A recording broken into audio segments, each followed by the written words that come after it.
The nation's top office has been disclosing the content of its proposed revision to the Korean Constitution. In a second part of its detailed summary, the top office explained its approach to the decentralization of power and what it calls economic democratization. Our Hwang Ho-jun tells us more. Seoul. Area-wise, the metro area takes up only 12% of South Korea.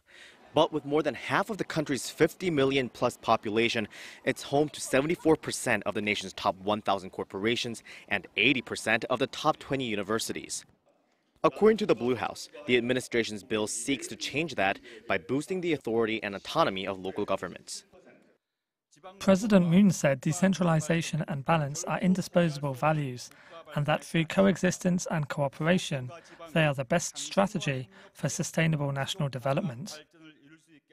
Stressing the need for strong local governments, the Blue House said the revised constitution will stipulate in its general provisions South Korea's identity as a country striving for decentralization. The administration's proposal will make it easier for local governments to make their own laws by expanding their competencies. It will also pursue decentralization by allowing local governments to set their own tax rates. And to make the rules clear, the bill stipulates that local governments will pay for their own administration, while the projects they undertake will be paid for by the central government or other municipalities.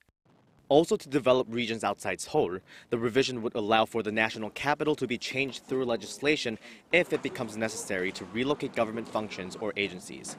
It's something that the courts ruled impossible under the current constitution when the previous Roh Moo-hyun administration tried to relocate the capital to Chungcheongnam-do province in 2004.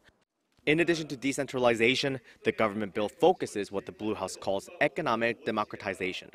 The bill would add the word coexistence to the economy section of the constitution to stress the need for the nation to strive for economic fairness and equality. On that note, the government has decided to define a concept called public ownership of land in the revised constitution, which would allow the state to impose restrictions and/or obligations for public purposes in an effort to put an end to excessive real estate speculation. A constitution must uphold the spirit of the times, and today the people are demanding decentralization as well as remedies for inequality and unfairness.